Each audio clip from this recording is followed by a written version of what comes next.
Dans une leçon, si je veux atteindre l'objectif général visé par l'activité, il me sera nécessaire de décliner cet objectif général en différents objectifs d'apprentissage spécifiques, en micro-objectifs comme on peut aussi les appeler. Ces micro-objectifs seront eux-mêmes visés forcément par des activités qui tenteront de les développer en développant forcément des savoirs et des savoir-faire qui vont permettre d'atteindre l'objectif général de notre activité. Pour caractériser et pour construire ces différents objectifs d'apprentissage spécifiques, il me sera nécessaire de partir de la compétence ou des compétences de base ciblées par mon activité et d'en déduire les différentes notions et les différentes actions à travers les savoirs et les savoir-faire identifiés par le programme à l'intérieur de cette compétence, ces notions et ces actions qui vont me permettre de construire ce micro-objectif. C'est donc par l'analyse de ces savoirs et de ces savoir-faire en rapport avec mon sujet de leçon, qui est la comparaison des mesures de longueur grâce à une même unité, qui va me permettre de construire mes objectifs d'apprentissage spécifiques. J'ai relevé ceci après avoir analysé les savoirs et les savoir-faire identifiés. J'ai relevé que l'élève sera capable de distinguer la longueur comme une propriété quantifiable de l'objet en la mesurant à l'aide des talons familiers.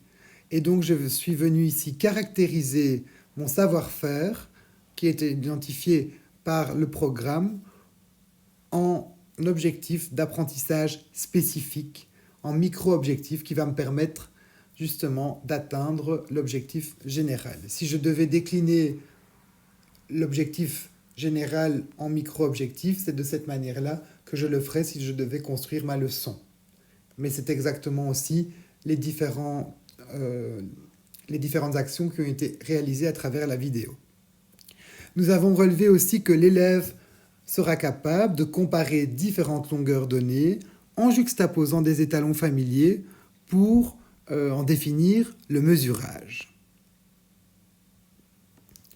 Il sera encore capable de désigner l'objet le plus long ou le moins long d'après le mesurage effectué à l'aide d'étalons familiers. Mais encore, il sera capable de comparer et d'ordonner des objets selon leur longueur.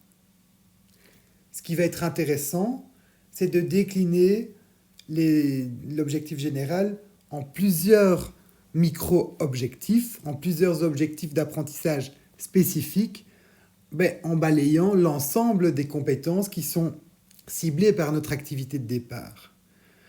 Nous avons encore ici la compétence 3.1.2 qui est visée par notre activité, et donc je vais réaliser la même procédure.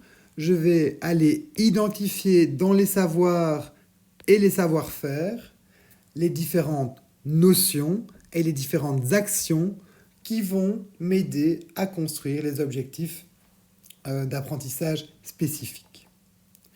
J'ai relevé ici que l'élève sera capable de mesurer des longueurs à l'aide des talons familiers. Donc j'ai caractérisé ici mon savoir-faire en micro-objectifs en rapport forcément avec la leçon sur la comparaison des mesures de longueur par l'utilisation d'une même unité. J'ai encore relevé que l'élève sera capable de quantifier le mesurage de différentes longueurs données en utilisant l'unité correspondant à l'étalon utilisé. Et il sera encore capable, l'élève, à l'intérieur d'une activité que je mettrai en place à l'intérieur de ma leçon, de comparer le résultat de mesurage des différentes longueurs effectuées respectivement avec des étalons familiers différents et d'exprimer les différences observées.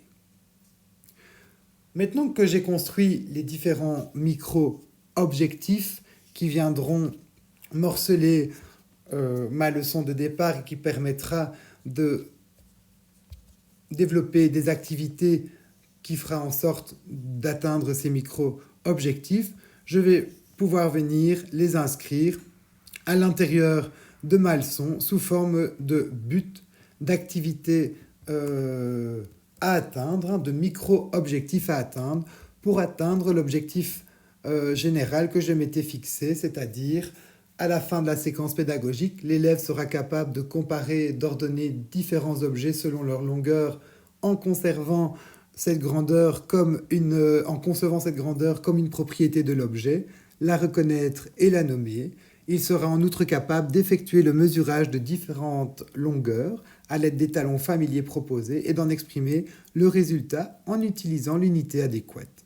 Et donc cet objectif-ci, il va se décliner en plusieurs micro-objectifs que l'on retrouve justement ici en dessous et que j'ai caractérisé grâce à l'analyse des savoirs et des savoirs identifiés et des savoir-faire identifiés à l'intérieur du programme qui sont relatifs à la compétence générale.